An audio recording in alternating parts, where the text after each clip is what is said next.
This is the plaintiff, Nathaniel Frank Clark. He says he loaned the defendant his former friend money to pay rent, and the guy is trying to weasel out of paying him back. The defendant's been ghosting him now for 2 months. He was a friend to this man when he was in need, and now he can't get his money back from him? Some people. He's suing for $380, the amount he's owed.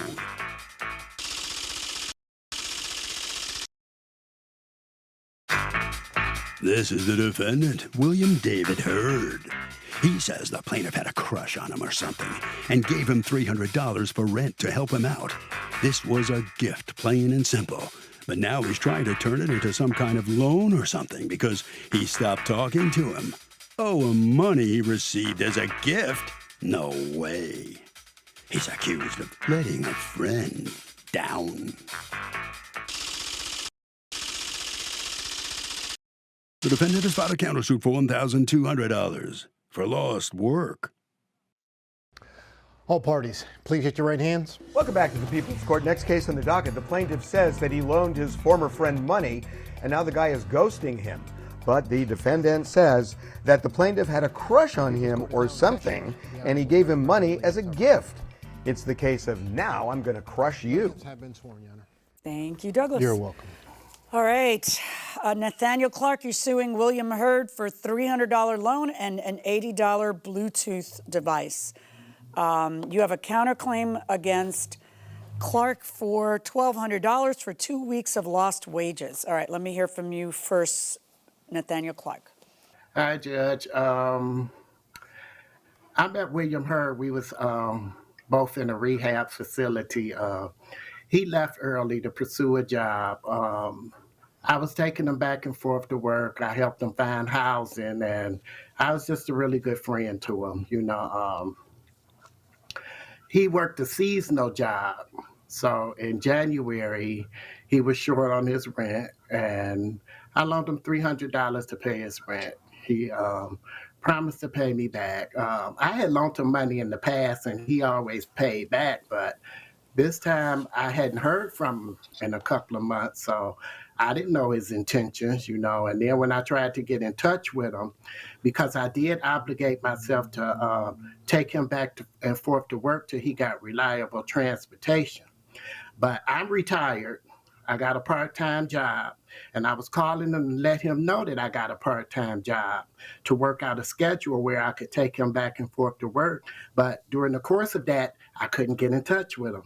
So if I can't get in touch with you and you owe me, I don't know your intentions. I don't know what's going on. So I filed a suit to get my money back.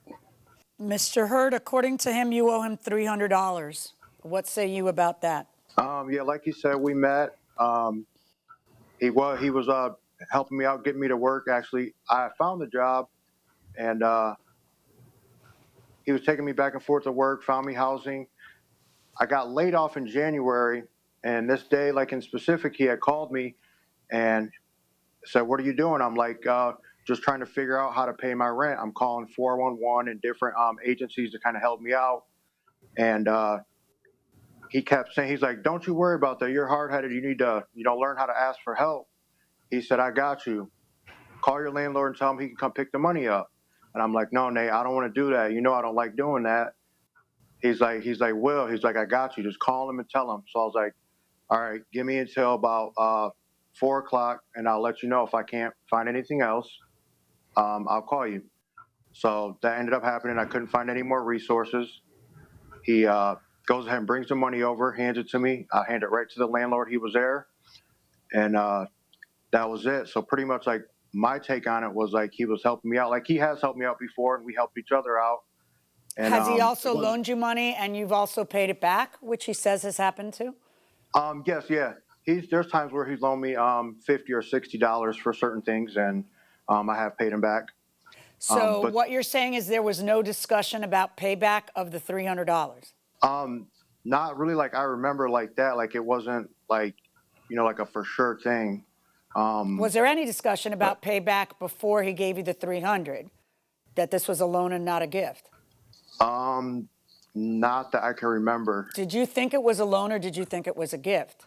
Like he's given me gifts in the past. Like one day we were driving, he's like, "Go to Best Buy." We go to Best Buy. He bought me a 4K Roku stick and a $50 antenna for my TV, and he would just do stuff like that. Um, Bought me jewelry, clothes. Was he So trying to date you? um, I'm possibly, I don't want to say for sure, but Were you taking advantage of that situation? no, because I told him straight up, and he knew how I was, and he knew I was trying to be in a relationship with the mother of my child, and so like I was straightforward with it. He knew, it was understood. What is this Bluetooth device he's talking about? It's a portable. It's actually a portable Wi-Fi Oh, okay. box. And why do So, you have his portable Wi-Fi box?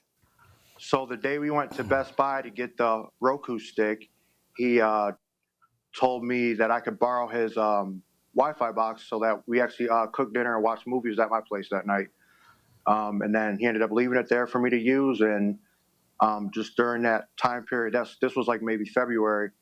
I just kind of, I'm a super introvert. So there's times where I stop calling people, I stop answering for people, and people get upset. It's nothing personal. It's just something I do. I need to recharge my batteries, and I don't deal with anybody. So, Well, you could be more polite about it, but in any event, that's, yeah. So what happened though? You ghosted him and he got offended. basically, Yeah. How long did you ghost him for? um, I want to say maybe a week or two. Okay. So do you still have the Bluetooth device? Yes, I do. Did you ever receive while you were ghosting him, did he ever text you, "I'd like my Bluetooth device"? So shortly after the incident, this was maybe 2 weeks after all this. He did. He asked me if I still had it and stuff. I said yes, and I think he actually came and picked me up for something, and we went maybe to a NA meeting or something like that, and dropped me off, and the box was at the house, and I, just didn't think of it. He must have forgot about it too, so that's why it just slipped my mind. I never. Do you have thought to any actually- evidence, Mr. Clark, of ever having requested the Wi-Fi box? No, unfortunately, I deleted those texts, but I text him a couple of times. I even told him, I said, well, if you don't want to talk to me, it's cool. Just Right, put it in that's the about wanting to mailbox. I'll talk pick to it you. up. That's about wanting to talk to you. Let's look at the text that you submitted. He says, "Good morning, Nate. Sorry, I was sleeping all day yesterday. Whatever, you just don't want to talk to me, but it's cool. I'm done trying. Just give me my money, please. Now I don't want to talk to you.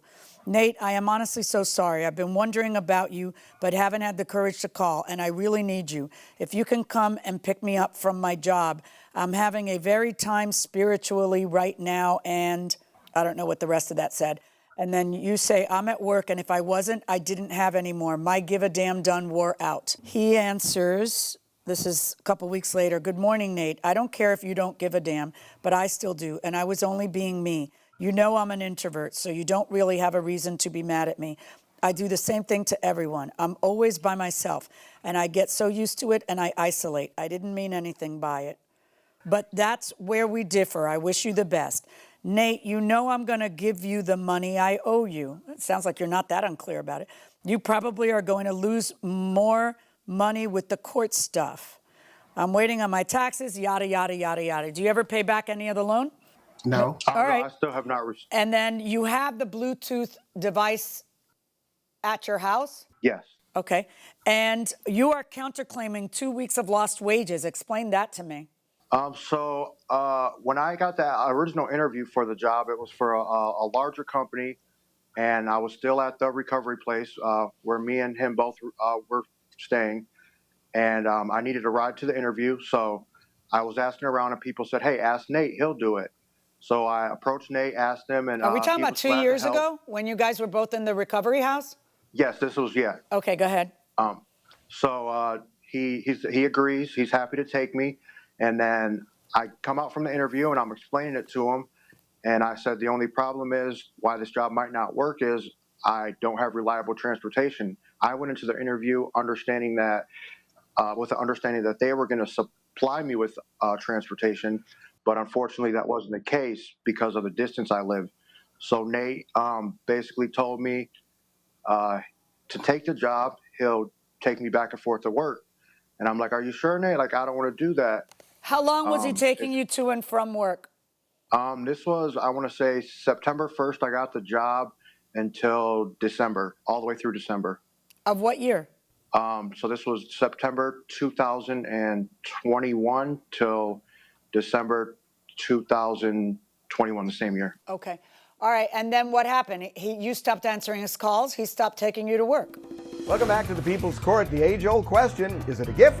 Is it a loan? Let's go back into the courtroom and find out. I actually got laid off December 24th, and then we were still communicating at this time. This was before the loan, but he knew I had a start date back up. I let him know of March 15th. That's when I was supposed to start back at work. And this was like still understood between us. And like every week I was paying him $50 a week. It started off, I was giving him gas cards, and then it went straight to cash, $50 a week. Right, but he decided he doesn't want to take you anymore because you guys aren't friends anymore. So, I mean, what is he? He's got to take you for the rest of your life to work? I mean, he doesn't have to do that. Well, no, it's not that. So then why are you suing for 2 weeks of lost wages? Why does he have to pay you 2 weeks of lost wages? He only has to pay you if there's a legal obligation he had that he didn't fulfill. But just because someone says, I'm going to give you a ride to and from work, it doesn't mean they have to do it all the time for the rest of their life in perpetuity. So on your counterclaim against him, 0. On his claim against you, I'm ordering you to pay back the $300. Your texts seem to be pretty clear that it wasn't a gift. Regarding the Wi-Fi box, we'll make arrangements with Officer McIntosh for the return of the Wi-Fi box. That's Your my verdict. Honor. Good luck, folks. I know you bought another Wi-Fi box. I know that. But what you're entitled to is this Wi-Fi box. Okay. So the plaintiff does prevail, gets $300 back from the defendant. Mr. Hurd, what do you think about the judge's verdict? I mean, it's fair. I guess I do owe the money, but when I first was handed the money, it was basically a gift. There was no agreement to pay back. Well, that's not the way the judge looks at it. She thinks it's an obligation, so you got to do it. And, you know, he was really nice to you, giving you all that transportation for those many months. You should have paid him back. Don't you think so? Yeah, I mean, it wasn't my plans to pay him back, but I just haven't received the funding yet. And since I lost my job, it's been even harder. All right. Mr. Clark, this is over, I guess, as far as you're concerned, but you are going to get the money back. You okay with that? You have to be. Yeah, I'm fine with that. And I wish him the best. So you were a pretty decent guy to offer to transport him, you know, give him all that transportation, that lengthy time. So yeah, the problem is you know, that it's people good for take you. advantage sometimes, but it's good. Yeah. All right. Well, it's a credit to you. So that's good. You'll get your money back, and hopefully you're satisfied now, and that'll end this dispute between you guys. Okay? Good enough. Okay. Mm-hmm. All right. Okay. All right. That's it for this case. Harvey, what are your opinions? What do you think? Doug, we have talked about this a lot, and usually when it's a case of gift versus loan, the person who gave the money wins. I mean, we've just seen that. It's hard to prove that it's a gift when there's no writing or anything like that. This is a different case. This is a case where the presumption of a loan was rebutted, and the judge believed it was indeed a gift. Again, the person who gets the money has to tip the scale, showing it's likely that it's a gift more than it's likely that it's a loan, and that's what happened here. My brother bought a male dog for breeding purposes for $1,500. The seller knew it was a breeder because my brother's been in the breeding business for 20 years. It turns out the dog is sterile. Can my brother get his money back?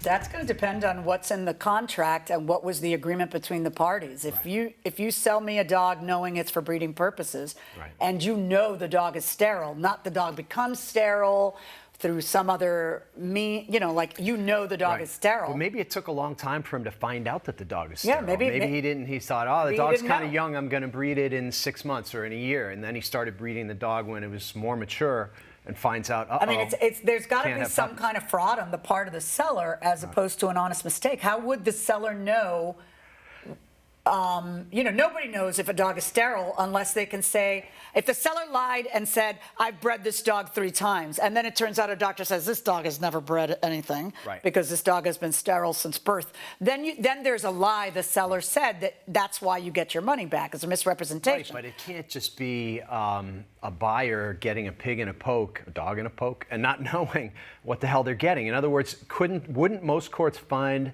an implied warranty of fitness or suitability for the purpose? Because I'm not buying a dog to have him fetch my newspaper or hang around the house and bark. He's a breeder. Yeah. You know he's a breeder. I'm getting him for that purpose. But I think this is going to be really fact specific, because for you to get your money back, I have to have done something wrong. Right. So what did I do wrong? Did I manufacture a doctor's clean bill of health? Did I lie and say that the dog had another litter? Right. Did I have to have done something wrong. If it turns out that you bought a dog who had never been bred before, which if you're a breeder, you don't do that, because sterility happens. So how did it happen? Right. What if the dog had some kind of fever or condition while he was in your care? Yeah, exactly. So it's going to be. Most breeders will buy a dog that's already been bred once, and has already participated, a track record, right? And you know that they're not shooting blanks, and then you know that it's going to be for your purpose. So if you I had a case. I actually had a case in Miami before I was the judge on the People's Court, you did. So where someone bought 2 parrots, and they live a long time, and they bought them from an aviary that was closing down that said, we've bred those 2 before, and as it turns out, one of them was a hermaphrodite. Okay. It had both organs and could not breed. So that was a specific lie that was being told, that they had bred those 2 birds before. That's different. They got their money back. Absolutely. Okay, we are out of time. Before we go, you can check out our podcast. You can check out our YouTube channel. You just can't get enough court these days. That's the way I see it. We'll see you next time.